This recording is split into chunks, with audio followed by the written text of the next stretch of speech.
ಸಮಸ್ತ ವೀಕ್ಷಕರಿಗೆಲ್ಲರಿಗೂ ಕೂಡ 2025ನೇ ವರ್ಷದ ಹೊಸ ವರ್ಷದ ಹಾರ್ದಿಕ ಶುಭಾಶಯಗಳು. ಇಂಗ್ಲೀಷ್ ಕ್ಯಾಲೆಂಡರ್ ಬದಲಾದ ಈ ಸಮಯದಲ್ಲಿ ಹೊಸ ವರ್ಷದ ಆಚರಣೆ ಪ್ರತಿಯೊಬ್ಬರು ಕೂಡ ಮಾಡ್ತೀರ. ಆದರೆ ಸನಾತನ ಧರ್ಮ, ಹಿಂದೂ ಧರ್ಮದ ಪ್ರಕಾರ ನಮಗೆ ಹೊಸ ವರ್ಷ ಬರ್ತಕ್ಕಂಥದ್ದು ಯುಗಾದಿ ಹಬ್ಬದ ಸಂದರ್ಭದಲ್ಲಿ, ಒಂದು ಸಂವತ್ಸರ ಬದಲಾದ ಸಮಯದಲ್ಲಿ ನಾವು ಆಚರಣೆ ಮಾಡ್ತಕ್ಕಂಥದ್ದು. ಈಗ ನಡೀತಾ ಇರ್ತಕ್ಕಂಥದ್ದು ಕ್ರೋಧಿ ನಾಮ ಸಂವತ್ಸರ, ಮುಂದೆ ಬರ್ತಕ್ಕಂಥದ್ದು ವಿಶ್ವಾವಸು ಸಂವತ್ಸರ. ಆ ಒಂದು ಸಂವತ್ಸರ ಬರ್ತಕ್ಕಂಥ ಶುಭ ಸಂದರ್ಭದಲ್ಲಿ ನಾವು ಹೊಸ ವರ್ಷದ ಆಚರಣೆಯನ್ನು ಮಾಡ್ತಕ್ಕಂಥದ್ದು ಸೂಕ್ತ ಅನ್ನೋದು ನನ್ನ ಒಂದು ಅಭಿಪ್ರಾಯ.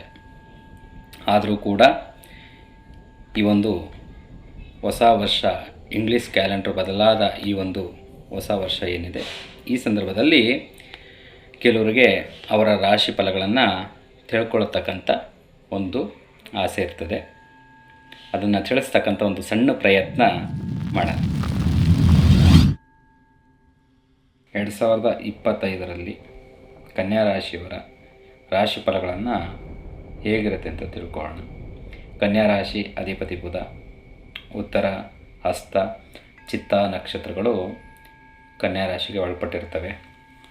ರಾಶಿಯ ಶುಭ ಅಶುಭ ಫಲಗಳನ್ನು ನೋಡುವಂಥ ಸಂದರ್ಭದಲ್ಲಿ ಕನ್ಯಾ ರಾಶಿಗೆ 6ನೇ ಭಾವದಲ್ಲಿ ರಾಹು, 7ನೇ ಭಾವದಲ್ಲಿ ಶನೈಶ್ವರ ಸ್ವಾಮಿ, 10ನೇ ಭಾವದಲ್ಲಿ ಗುರು, ಹಾಗೆ ವ್ಯಯಭಾವದಲ್ಲಿ 12ರಲ್ಲಿ ಕೇತು. ಈ ಒಂದು ರಾಶಿಗೆ ಈ ಒಂದು ವರ್ಷ ಗುರುಬಲಗಳು ಅಷ್ಟಾಗಿ ಇರೋದಿಲ್ಲ. ಗುರುಬಲ ಇಲ್ಲದೇ ಇರೋದ್ರಿಂದ ಶುಭ ಕಾರ್ಯಗಳು ವಿಳಂಬ ಆಗ್ತವೆ. ಮತ್ತು ವಿವಾಹ, ಕಲ್ಯಾಣ ಸ್ವಲ್ಪ ನಿಧಾನ ಆಗ್ತಕ್ಕಂಥದ್ದು ಇದೆ. ಅದಾದ ಮೇಲೆ ಮೇ 14ರವರೆಗೂ ಕೂಡ ಗುರು ಸ್ವಲ್ಪ ಮಟ್ಟಿಗೆ ಚೆನ್ನಾಗಿರೋದ್ರಿಂದ ನೀವು ಮೇ 14ರ ಒಳಗಡೆ ಕೆಲವೊಂದು ಶುಭ ಕಾರ್ಯಗಳು, ವಿವಾಹಕ್ಕೆ ಸಂಬಂಧಪಟ್ಟ ಕಾರ್ಯಗಳು ಮಾಡ್ಕೊಳ್ತಕ್ಕಂಥದ್ದು ಒಳ್ಳೆಯದು. ಮನೆ ವಿಚಾರದಲ್ಲಿ, ಮನೆ ಕಟ್ಕೊಳ್ಳುವಂಥದ್ದು, ಸೈಟ್ ತೊಗೊಳ್ಳುವಂಥ ವಿಚಾರದಲ್ಲಿ ತುಂಬ ಒಳ್ಳೆಯದು, ಮಾಡ್ಕೋಬೋದು. ಮತ್ತು ಮೇ 14ರವರೆಗೂ ಕೂಡ ಆರ್ಥಿಕವಾಗೂ ಕೂಡ ತುಂಬ ಚೆನ್ನಾಗಿರ್ತೀರ. ಯಾವಾಗ ಗುರುಬಲ ಇರಲ್ವೋ ಅಲ್ಲಿಂದ ಒಂದಷ್ಟು ಸಮಸ್ಯೆಗಳು ಪ್ರಾರಂಭ ಆಗ್ತಕ್ಕಂಥದ್ದು ಕನ್ಯಾ ರಾಶಿಯವರಿಗೆ ಇದೆ. ಅದಾದಮೇಲೆ ವಿದೇಶಕ್ಕೆ ಹೋಗುವಂಥ ಅವಕಾಶಗಳು ಬರ್ತಕ್ಕಂಥದ್ದು ರಾಶಿಯವರಿಗೆ. ಸಾಂಸಾರಿಕ ವಿಚಾರದಲ್ಲಿ ತೊಂದರೆಗಳು, ವ್ಯಾಪಾರದಲ್ಲಿ ಗಮನವಿರಲಿ, ನಷ್ಟ ಆಗ್ತಕ್ಕಂಥದ್ದು ಇದೆ.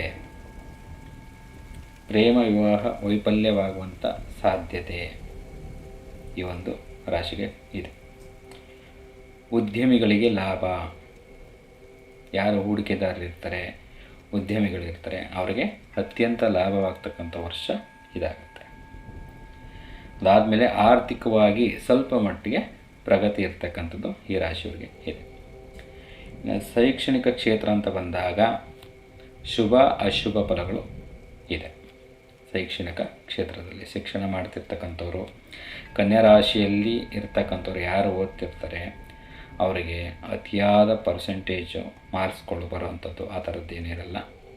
ಯಾಕೆಂದರೆ ಗುರುಬಲ ಇಲ್ಲದ ಕಾರಣ ನೀವು ಓದುವಂಥ ವಿಚಾರದಲ್ಲಿ ತುಂಬ ಗಮನ ಕೊಡಬೇಕು.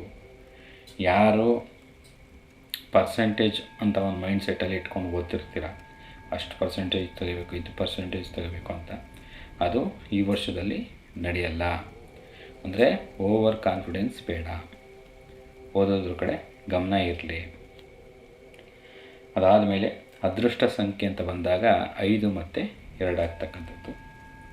ವರ್ಣಗಳು ಅಂತ ಬಂದಾಗ ಹಸಿರು ಬಣ್ಣ ಅಥವಾ ಗೋಧಿ ಬಣ್ಣ ಆಗ್ತಕ್ಕಂಥದ್ದು ಚೆನ್ನಾಗಿದೆ.